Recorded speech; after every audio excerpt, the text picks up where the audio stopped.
Sejam bem-vindos ao Devocional Mulheres Enraizadas. Aqui quem fala é Karina Chagas e é um prazer ter você aqui comigo. Dia 9. À beira do caminho. O terreno das emoções. O semeador saiu a semear. Enquanto lançava a semente, parte dela caiu à beira do caminho. Foi pisada e as aves do céu a comeram. Lucas 8, versículo 5. A partir daqui, discorreremos sobre os tipos de solo ou áreas de terreno e sua relação direta com a saúde da árvore. Para isso, nós nos voltaremos a uma das narrativas mais conhecidas de Jesus, a parábola do semeador. Essa história fascinante revela que, embora a semente seja exatamente a mesma, as características do terreno são um fator decisivo no resultado. O que decide a situação da semente é o terreno. Guarde isso. Nos próximos dias, conheceremos 4 categorias de solo, a fim de detectar em qual deles as nossas sementes e raízes estão plantadas. Hoje trataremos do que o texto bíblico denomina como a beira do caminho, que acredito ser o terreno das emoções.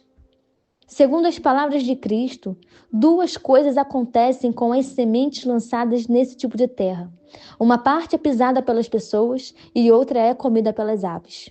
Em primeiro lugar, as sementes nesse tipo de solo são pisadas pelos que passam.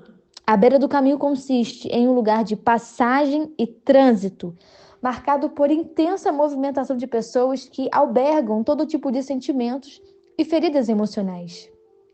Os que transitam por esse local têm algo em comum: falta de compromisso com as sementes que foram lançadas ali. O objetivo delas é simplesmente utilitário, ou seja, fazer o uso da estrada rumo ao seu destino. A verdade é que as sementes lançadas à beira do caminho estão fora de um circuito de cuidado e proteção. Lembro-me de uma época em que Deus me orientou a fechar-me um pouco mais e estabelecer limites nos meus relacionamentos. Como sempre, recebíamos muitas pessoas em casa, participávamos de inúmeras agendas, eventos. Foi uma fase de feridas emocionais e sementes pisadas. Aquilo que era um projeto pequeno já morria antes de ser lançado pela intensa movimentação de pessoas em nossa plantação.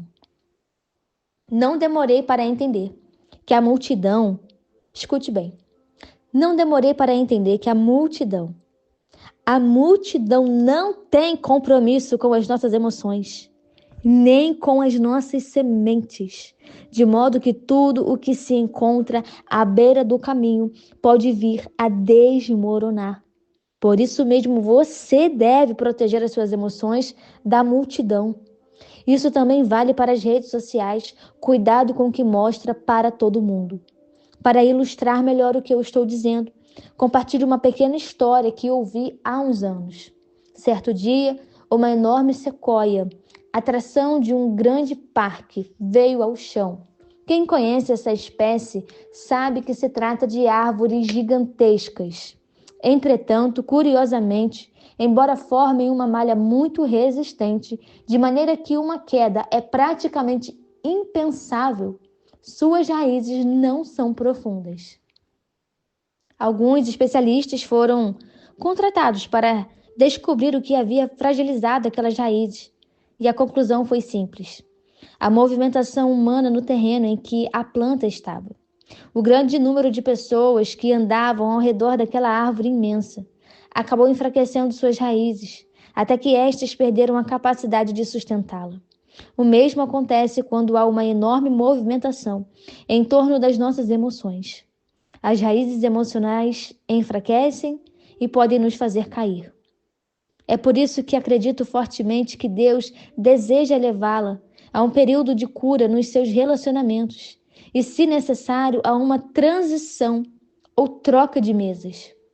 Exatamente como aconteceu com Daniel, que precisou abrir mão de se assentar com algumas pessoas e consumir certas comidas para resguardar um propósito que era muito maior. Nesse processo, você aprenderá a controlar as emoções, porque elas muitas vezes não se contentam em ficar no banco de trás, querem assumir o volante. O problema é que costumam vaguear por aí sem rumo. Acordamos felizes, mas de repente acontece algo à tarde e as nossas emoções oscilam. No final do dia, o sentimento já é de derrota. Você necessita saber onde está agora e decidir para onde vai. Caso contrário, as suas emoções a farão se sentir em uma montanha russa. Em outras palavras, não coloque o controle da sua vida nas mãos de sentimentos, pois isso seria o mesmo que jogar preciosas sementes à beira do caminho. Em segundo lugar, as sementes à beira do caminho podem ser roubadas. E se existe uma área na qual isso pode acontecer é no âmbito emocional. Alguma vez você já se convenceu de que não tem valor? Já se sentiu rejeitada? Por acaso já tentou ser querida e aceita e se perdeu? É porque foi enganada e roubada do ponto de vista emocional. Como lembram as Escrituras, o coração humano é enganoso. Portanto, não podemos nos permitir ser conduzidos por ele. Certamente você já deve ter ouvido alguém dizer: se isso faz você feliz, está tudo bem. O importante é ser feliz. Muitas famílias estão sendo destruídas por mentiras como essas. O propósito de Deus não diz a respeito à felicidade efêmera e circunstancial, e sim a plenitude e a alegria do Espírito. Mulher, não permita de forma alguma que as sementes que Deus lançou na sua vida caiam no solo errado. Tenha paciência e se abra ao cultivo da terra do seu coração. Se você permitir que a semeadura caia à beira do caminho, as sementes não conseguirão crescer e frutificar. Antes serão pisoteadas ou roubadas. Definitivamente, esse não se trata de um terreno seguro. Portanto, deixo aqui um conselho. Não permita que a preciosa semente caia no terreno inconstante e frágil das emoções. Pelo contrário, proteja-se emocionalmente. Deus abençoe sua vida, Deus abençoe sua família. E eu te espero amanhã para o nosso 10º dia do devocional Mulheres Enraizadas.